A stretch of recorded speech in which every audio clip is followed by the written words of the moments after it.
Friends, मैं हूं doctor Shivani Shah, Radha hospital and Candor IVF center से गायनेकोलॉजिस्ट एंड इनफर्टिलिटी स्पेशलिस्ट। आज हम ब्रेस्ट फीडिंग के बारे में बात करने वाले हैं। जी हाँ, हमारे यहाँ पे होने वाली डिलीवरीज में, चाहे वो टेस्ट ट्यूब बेबी डिलीवरीज हो या फिर वो नॉर्मल कंसीव हुए पेशेंट्स की डिलीवरी हुई हो, डिलीवरी होने से कुछ दिनों पहले, डिलीवरी होने के टाइम और उसके बाद हमेशा से एक क्वेश्चन हर एक मदर को, उनके नियर बाय रिलेटिव्स को रहता है कि हम ब्रेस्ट फीडिंग कैसे एडिक्वेट कराएं, स्तनपान को कितना ज़्यादा हम इम्पोर्टेंस दें। हमारे इंडियन कल्चर में ब्रेस्ट फीडिंग का बहुत मेन इम्पॉर्टेंट रोल है। फिर भी हम लोग कई बार ब्रेस्ट फीडिंग को लेके बहुत सारे क्वेश्चंस में उलझे रहते हैं, बहुत सारी चीज़ों का हमें पता नहीं चलता है और एक स्ट्रेसफुल एनवायरनमेंट रहता है जब तक बेबी ब्रेस्ट फीड करना शुरू ना कर दे। तो इस वीडियो में हम सबसे पहले जानेंगे ब्रेस्ट फीडिंग का इम्पोर्टेंस क्या है, उसको मदर ब्रेस्ट फीडिंग मदर के लिए कितना बेनिफिशियल है, नियोनेट के लिए जो न्यूबॉर्न बेबी है उसके लिए कितना बेनिफिशियल है, ब्रेस्ट फीडिंग को बढ़ाने के तरीके, मिल्क प्रोडक्शन जो होता है ब्रेस्ट में उसको इंक्रीज़ करने के कुछ घरेलू उपाय, ब्रेस्ट फीडिंग से जुड़ी जो भी समस्याएं हैं, प्रॉब्लम है, उनको कैसे हम सॉर्ट आउट करें और उससे जुड़े कुछ मिथ, कुछ गैर मान्यताएं और एक लेडी को कब तक ब्रेस्ट फीड कराना चाहिए। सबसे पहले हम जानते हैं कि ब्रेस्ट फीडिंग का इम्पोर्टेंस क्यों है।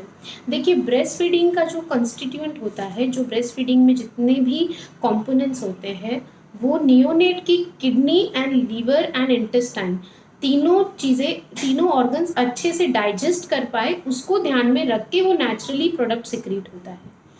ब्रेस्ट फीडिंग से सबसे पहला नियोनेट में जो स्टडी की गई है, जो ब्रेस्ट फीड नियोनेट होते हैं जिन्हें 6 महीने तक सिर्फ एक्सक्लूसिवली ब्रेस्ट फीडिंग दी होती है, और ऐसे नियोनेट जिनको टॉप फीडिंग दी जाती है, ब्रेस्ट मिल्क के अलावा ऊपर से कोई खुराक दिया जाता है, उनके अंदर सबसे बड़ा डिफरेंस आता है इंटेलिजेंट क्वोशंट का। आईक्यू क्वोशंट ब्रेस्ट फीडिंग बच्चों का ज़्यादा होता है, उनकी बुद्धिशीलता ज़्यादा होती है।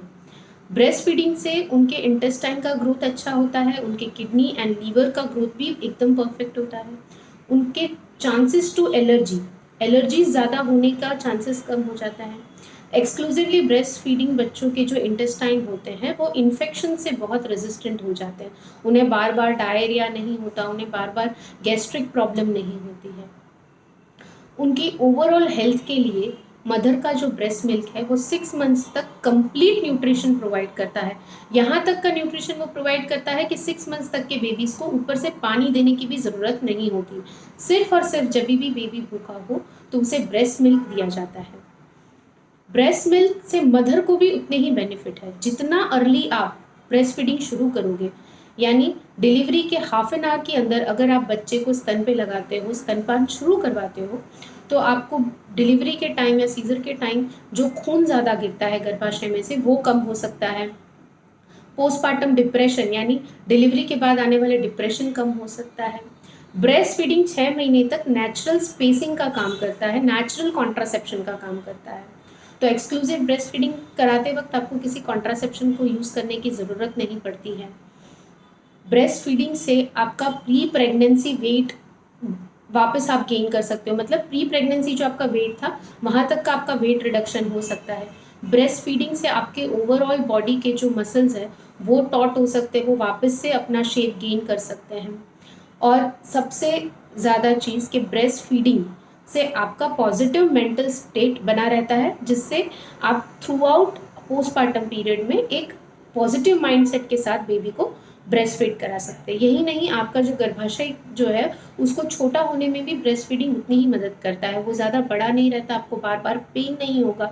जितना जल्दी आप ब्रेस्ट फीडिंग इनिशिएट कराओगे और जितना फ्रीक्वेंटली आप ब्रेस्ट फीडिंग कराओगे, आपका यूट्रस जल्दी से इन्वॉल्यूट हो जाएगा। अब हम बात करेंगे कि ब्रेस्ट मिल्क को बढ़ाने के तरीके। देखिए, सबसे पहली चीज़ है अर्ली लैचिंग, यानी जितना जल्दी हो सके बच्चे को ब्रेस्ट से लगा के स्तनपान शुरू करवाइए। इनिशियल जो 1 to 2 डेज में मिल्क होता है वो थोड़ा वाटरी कंसिस्टेंसी का होता है, जिसे हम कोलेस्ट्रम कहते हैं। हम कई बार गाय के पहले दूध की बरी बना के खाते हैं, तो ये ब्रेस्ट मिल्क जो पहले 2 दिन का होता है वो बच्चे के लिए उतना ही बेनिफिशियल होता है, क्योंकि उसमें बहुत ही ज़्यादा अमाउंट में इम्यूनोग्लोबुलिन्स होते हैं, यानी बच्चे की रोग प्रतिकारक शक्ति बढ़ती है।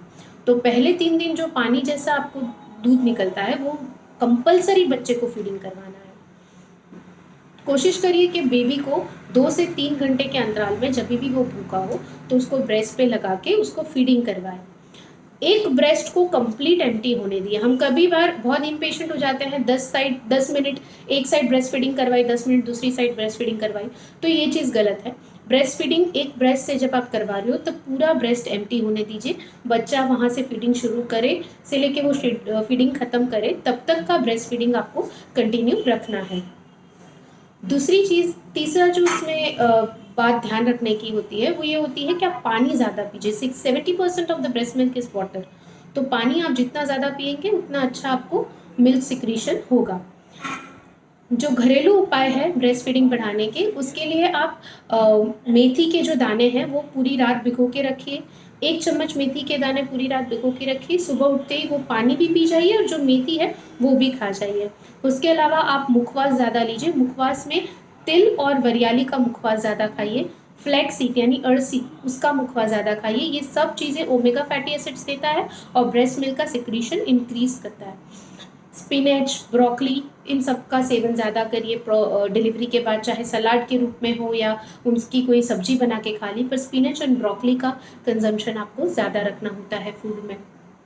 नारियल पानी है, नारियल की जो मलाई है वो भी ब्रेस्ट मिल्क को इंक्रीज करती है, तो वो आपको लेना चाहिए। नारियल पानी या नारियल रोज का 1 कोकोनट वाटर और मलाई खानी चाहिए। उसके अलावा जो हम घर में ड्राई फ्रूट्स लेते हैं उसमें से वॉलनट्स, आलमंड्स एंड कैश्यू, जो अखरोट है, बादाम है और काजू है, वो भिगो के रखिए और सुबह खा जाइए। बादाम का छिलका निकाल के खा जाइए या बादाम की चटनी बना के खा जाइए, तो उससे भी आपको ब्रेस्ट फीडिंग इंक्रीज होता है। सबसे इम्पॉर्टेंट चीज़ ब्रेस्ट मिल्क में होती है, हम लोगों की जो गलत मान्यता है वो है लहसुन को लेकर। एक्चुअली गार्लिक जो है वो ब्रेस्ट मिल्क को इंक्रीज करता है, उसका प्रोडक्शन इंक्रीज करता है। तो रोज़ की 4 से 5 कली गार्लिक, चाहे वो आप दाल में डाल के खाइए या सब्जी में डाल के खाइए, पर गार्लिक रोज़ की 4 से 5 कली गार्लिक आपको खानी चाहिए, जिससे आपका ब्रेस्ट मिल्क इंक्रीज होगा। अब हम बात करेंगे ब्रेस्ट फीडिंग से जुड़ी कुछ गलत मान्यताओं के लेके। लोग ऐसा समझते हैं कि जिनके स्तन छोटे होते हैं, ब्रेस्ट छोटे होते हैं, उनको ब्रेस्ट मिल्क एडिक्वेट नहीं होता है। ये चीज़ बिल्कुल ही गलत है। ब्रेस्ट की साइज़ को लेके ब्रेस्ट मिल्क का कोई तालमेल नहीं है। आपको अगर बेबी हर 2-3 घंटे में भूखा होता है, फीडिंग लेता है, फीडिंग करने के बाद आराम से सो जाता है 2-3 घंटे के लिए, तो इसका मतलब आपको एडिक्वेट ब्रेस्ट मिल्क सिक्रीट हो रहा है। दूसरी चीज़, ब्रेस्ट मिल्क जो है वो अगर आपने बच्चे को पहले शुरुआत के 2-3 दिनों में टॉप फीडिंग दी है तो ब्रेस्ट मिल्क वो नहीं लेगा, ये चीज़ भी गलत है। बच्चे को जितना ज़्यादा आप स्तन पे लगाओगे उतना जल्दी वो एक्वेंट हो जाएगा सकिंग मूवमेंट को लेके और ब्रेस्ट फीडिंग आपका वापस इनिशिएट हो सकता है। गर्म चीज़ें खाने से ब्रेस्ट मिल्क नहीं होता है, ये चीज़ भी गलत है। आप जो भी अभी तक रूटीन खाना आपके अभी तक की लाइफ में खाया है, अगर वो आप खाना खाओगे तो उससे ब्रेस्ट मिल्क को कोई इफेक्ट नहीं होता है। दूसरी चीज़ कि हम ब्रेस्ट मिल्क बढ़ाने वाली चीज़ें अगर खाते हैं तो उससे बच्चे को गैस हो जाता है, ये चीज़ भी गलत है। जो ब्रेस्ट मिल्क है वो बेबी के डाइजेस्टिव ट्रैक्ट के लिए ही बनाया गया है, नेचुरली वैसे ही सीक्रेट होता है, तो बच्चे को उससे किसी भी तरह का गैस नहीं होता है। दूसरी चीज़ कि अगर आप बीमार है, आपको बुखार आ रहा है तो आपको ब्रेस्ट फीडिंग नहीं कराना है, ये चीज़ बिल्कुल गलत है। क्योंकि अगर आप बीमार हो या आपको बुखार आ रहा हो तो आप किसी फिजिशियन को बता के उसके लिए एडिक्वेट दवाइयाँ लीजिए। आप अपनी हेल्थ का ख्याल रखिए, but at the same time बच्चे को फीडिंग कंटिन्यू रखिए, क्योंकि आपके मिल्क में आप वो पर्टिकुलर इन्फेक्शन जिसकी वजह से आपको बुखार आ रहा है या बीमार हुए हो, उसके अगेंस्ट एंटीबॉडीज़ क्रिएट होती है, जो एंटीबॉडीज़ ब्रेस्ट मिल्क में जाती है। वो ब्रेस्ट मिल्क अगर बच्चा लेता है तो उसकी बॉडी में भी एंटीबॉडीज़ जाती है, जिससे उसको रेजिस्टेंस मिलता है और वो ऐसे इन्फेक्शन से प्रिवेंट होता है। अगर आप दवाइयाँ ले रहे हो तो आप ब्रेस्ट फीडिंग नहीं करा सकते हो, ये चीज़ भी गलत है। आप किसी अच्छे से फिजिशियन या गायनेकोलॉजिस्ट से कंसल्ट करिए, पूछिए पहले कि कौन सी मेडिसिन वो ले सकते हैं, और वो मेडिसिन लेने के बाद ही आप वो डॉक्टर को कंसल्ट करने के बाद ही आप ऐसी मेडिसिन लीजिए जिससे आप बेबी को ब्रेस्ट फीड करा सकें। अब हम जानेंगे कि किसी महिला को कितने समय तक ब्रेस्ट फीडिंग कराना चाहिए। जी देखिए, 6 मंथ्स, बच्चे के पैदा होने से 6 मंथ्स की एज तक एक्सक्लूसिव ब्रेस्ट फीडिंग कराना है, यानी ऊपर का पानी भी नहीं देना है, सिर्फ और सिर्फ ब्रेस्ट मिल्क देना होता है। कितने समय तक देना होता है? 2 से 3 घंटे के अंतराल में आपको देना चाहिए। और ज़्यादातर तो आपको कंपल्सिव ब्रेस्ट फीडिंग नहीं कराना है, बच्चा जब भूखा हो तब उसको कराइए। ज़रूरी नहीं है हर 2 घंटे बाद अलार्म रखा और बच्चे को कंपल्सरी फीड किया। बच्चा जब भूखा हो तब उसे ब्रेस्ट फीडिंग कराइए। जैसे मैंने बताया, एक ब्रेस्ट से कंप्लीट ब्रेस्ट फीडिंग करानी चाहिए। आफ्टर 6 मंथ्स आप ब्रेस्ट फीडिंग के साथ साथ कॉम्प्लीमेंट्री फीड शुरू कीजिए। जैसे मूंग दाल का पानी है, या एकदम मैश किए हुए पोटैटो है, या मैश किए हुए चावल है, या दाल का पानी और चावल है, थोड़ा घी डाल के या गुड़ डाल के बच्चे को थोड़ा थोड़ा स्पून फीडिंग शुरू करवाइए। साथ में ब्रेस्ट फीडिंग कंटिन्यू रखिए। 1 साल की उम्र तक आप बच्चे की 1 साल की उम्र तक इस हिसाब से अपने कॉम्प्लीमेंट्री फीड को एडजस्ट कीजिए कि ब्रेस्ट फीडिंग में ब्रेस्ट मिल्क इंक्रीज होता जाए, ब्रेस्ट मिल्क डिक्रीज होता जाए, और जो टॉप फीडिंग है, जैसे आपके घर में बनती कोई भी वैरायटी, चावल है, दाल है, रोटी है, उन सब का सेवन बच्चा धीरे धीरे शुरू करे। आफ्टर 1 ईयर्स ऑफ एज आप ब्रेस्ट फीडिंग स्टॉप कर सकते हैं, क्योंकि उसके बाद उसका बेनिफिट बच्चे को नहीं है।